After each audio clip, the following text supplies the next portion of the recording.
This is my crested gecko, Bellini. As you can see, he is severely deformed by the base of his tail, and he is actually clouded in one of his eyes here.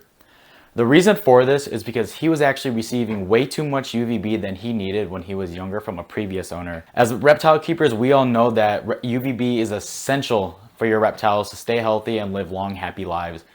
But in some cases, it's actually way too much for them. Today, I'm going to go over a couple of ways that actually too much UVB can be very dangerous to your reptiles. I'm Sam with Soda's Exotics. Stay tuned.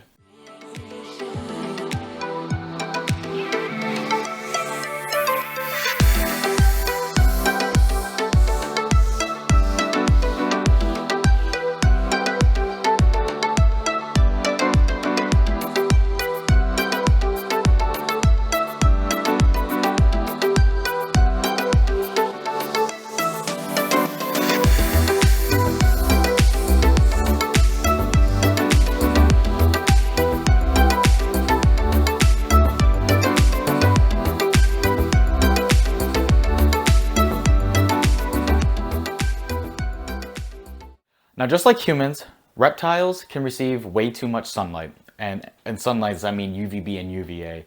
For us, things like sunburn, sun poisoning, or even cancerous effects can happen from having way too much of that sunlight.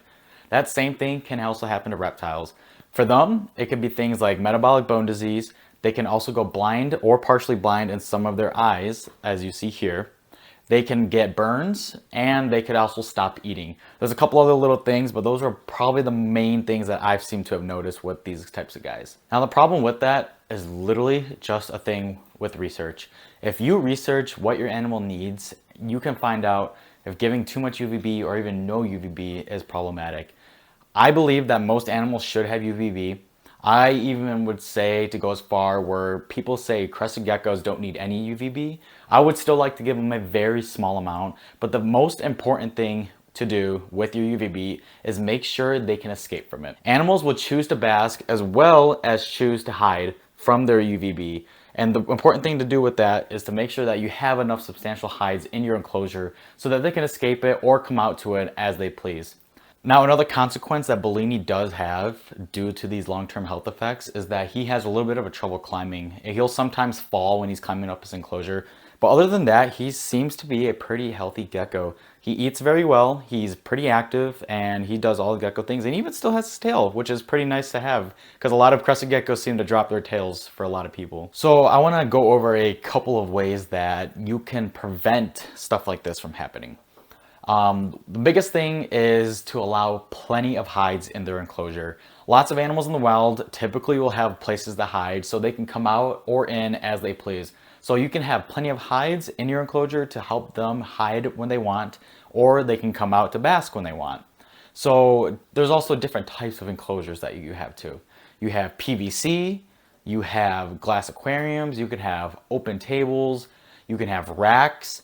So with that, different types of enclosures can also have certain amounts of UVB that can filter through. So a good thing to know is that for glass aquariums, if you have that mesh covering, a lot of that UVB actually gets filtered through that and you won't get as much in. So for things like crested geckos or maybe even leopard geckos, that could be beneficial because they're not getting that full spectrum of the UVB. For things like a bearded dragon, however, I wouldn't think that would be as good. So I prefer to keep them in a PVC enclosure where they can actually get a full spectrum of the UVB in there. And as I mentioned before, having plenty of hides helps as well because then they can escape that UVB when they'd like. So some telltale signs that your animal is getting too much UVB is their eyes can be very swollen. They could be lethargic. I have a leopard gecko that is also a rescue that was surrendered to me, where she was receiving way too much UVB and she couldn't keep her food down. And once the UVB was taken away, she was eating perfectly fine. She's still getting supplemented with D3, which is another way to give an animal that type of benefits from sunlight, but it's not a full light spectrum that most animals do get and receive. So you can tell with the swelling of the eyes, being lethargic, having spasms could be a way of showing, or as they're getting older, they could just be showing animal or bone deformities from getting that UVB light. With that being said, the number one thing you should do when looking into getting an animal is just please do your research. There are some animals that need a very high excessive amount of UVB, but that amount could be very deadly to some other animals.